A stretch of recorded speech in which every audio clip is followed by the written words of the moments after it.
मैंने पहले भी कह दिया है कि बीजेपी जो कहती है वो करती है, पहले वो करती है फिर कहते हैं। मगर यहाँ के जो पॉलिटिकल पार्टीज़ है उनको सिर्फ 370 आर्टिकल का उन्होंने नाजायज़ इस्तेमाल किया है। अब मुझे मालूम है कि यहाँ से निकल कर तो मुझे 3 बार तो मुझ पे एनकाउंटर करने की कोशिश की थी, मुझे गोली मार दी गई, तो अब भी शायद मुझे गोली मार देंगे बाहर भी। अगर 2002 में फ़ारूक अब्दुल्ला ने किया है ऑटोनॉमी का रेजोल्यूशन, उन्हें पास किया जबकि वो सत्ता में थे, सारे एमएलएज एमपीज़ उनके अपने थे, और उनने रेजोल्यूशन एक पास कर दिया जिसमें उनने ऑटोनॉमी पास की थी। क्या उस वक्त ये 370 आर्टिकल का रेजोल्यूशन पास नहीं हो सकता था? क्या कश्मीर का इस्तेसाल होना, उन्होंने ये 70 सालों में क्यों नहीं कहा कि ये एक टेम्परेरी है? आपने इतने सालों में वो क्यों नहीं कहा, वो बात क्यों नहीं छेड़ी? मुझे नहीं मालूम था। ऑटोनॉमी पर वो पॉलिटिक्स खेल रहे हैं। मुझे इस बारे में, जैसे कि पूरे आपको मालूम है कि कश्मीर को 370 आर्टिकल ये पॉलिटिकल इशू है, अवाम का इशू नहीं है।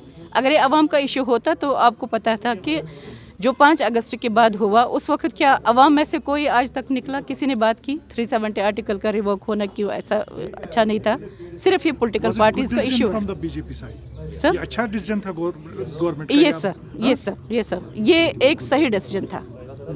370 आर्टिकल का रिवोक होना ये एक बेस्ट ऑप्शन था, और ये हो चुका है, और लोगों को एक सोच मिली है कि आगे हमने करना क्या है, व्हाट नेक्स्ट। आपके साथ में कितने लोगों ने ज्वाइन किया अभी?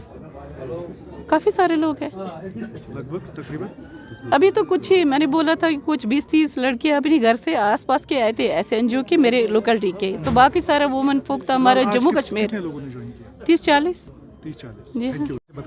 देखिए, भारतीय जनता पार्टी की पॉपुलरिटी कश्मीर में आए रोज़ 4 चांद लग रही है और बढ़ रही है, और यही वजह है कि आज जो छोटी छोटी पढ़ी लिखी जो लड़कियां हैं या जितनी भी बहनें आई, उन्होंने मोदी जी की पॉलिसी सबका साथ, सबका विकास, सबका विश्वास और बेटी पढ़ाओ बेटी बचाओ जो उन्होंने रक्षा बेटियों की है, उससे प्रभावित होकर आज बड़ी तादाद में यह भारतीय जनता पार्टी को उन्होंने ज्वाइन किया। और जो वहीदा शाह जी, जो किसी तारुफ की मोहताज नहीं, बहुत बड़ी एक सोशल वर्कर है, उनका भारतीय जनता पार्टी में ज्वाइन करना, उससे भारतीय जनता पार्टी पूरे कश्मीर में अपनी मज़ीद जो ताकत है उससे बढ़ाने में कामयाब हो गई है। और उन्होंने बहुत सोशल वर्क किए, उस सोशल वर्क के बेस पर भारतीय जनता पार्टी आज वहीदा शाह का इस्तेकबाल करते हुए कहती है कि ऐसे ही जो वुमेन्स हैं उनकी भारतीय जनता पार्टी में ज़रूरत है, और जो भारतीय जनता पार्टी की ताकत को और ज़्यादा 4 गुना बढ़ा देंगे। तो ठाकुर साहब, अभी यहाँ पर आप स्पोक्स पर्सन भी है, तो कल एक प्रेस कॉन्फ्रेंस यहाँ से मुनक्किद की गई थी, वो बीजेपी की साइड से प्रेस कॉन्फ्रेंस थी? देखिए, भारतीय जनता पार्टी ने कोई प्रेस कॉन्फ्रेंस कल नहीं की है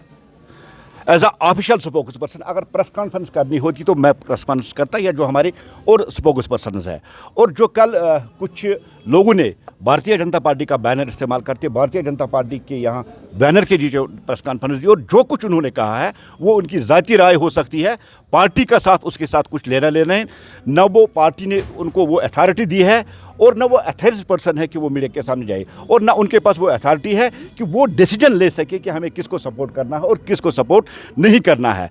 ये जनाब जो हमारे स्टेट प्रेसिडेंट और स्टेट चीफ रविंद्र रैना जी है उनके डोमेन में आता है, और जो हमारे जनरल सेक्रेटरी और कश्मीर अमूरात की जो इंचार्ज है सुनील शर्मा जी, अगर उन्होंने कुछ ऐसा डिसीजन लिया होता तो हमारी जो म्यूनिसिपलिटी में हमारी चीफ वेप है आरिफ राजा साहब, जो सैनिटेशन और हेल्थ के चेयरमैन भी है, तो उनके ज़रिए शायद पार्टी इसको कराती। भारतीय जनता पार्टी कल वाली प्रेस कॉन्फ्रेंस से अपने आप को अलग करती है, ये उनकी ज़ाती राय है, ये उनकी ज़ाती कहना है। भारतीय जनता पार्टी का इसके साथ कुछ लेना देना नहीं है, आगे क्या डायरेक्शन हो सकी वक्त पे आपको बता दिया गया। तो पार्टी ऑफिस से कैसे ये प्रेस कॉन्फ्रेंस हुई? देखिए, पार्टी ऑफिस में वर्कर्स आते हैं और वर्क आते हैं। मैंने कहा पार्टी ऑफिस में कोई भी वर्कर आके बोलना, इसका मतलब नहीं है ये पार्टी की लाइन है, ये पार्टी का डिसीजन है। मैं पहले भी अब दोहराना चाहता हूँ, ना उनके पास वो अथॉरिटी है कि वो डिसीजन ले सके, और ना वो अथॉरिटी पर्सन है कि वो मीडिया के सामने जा सके। अब जिन्होंने बात कही, भारतीय जनता पार्टी उनके खिलाफ एक्सप्लेनेशन करेगी, उनके खिलाफ सख्त से सख्त कार्रवाई की जाए। 2 लाख देर गए जब उन्होंने प्रेस कॉन्फ्रेंस की है, तो लगभग मुझे लगता है कि सारे लीडर यहाँ से जा चुके थे।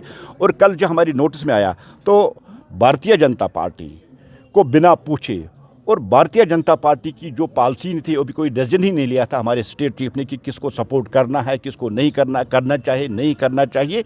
ये जो कल जिन लोगों ने ये प्रेस कॉन्फ्रेंस की उनके डोमेन में नहीं आती है।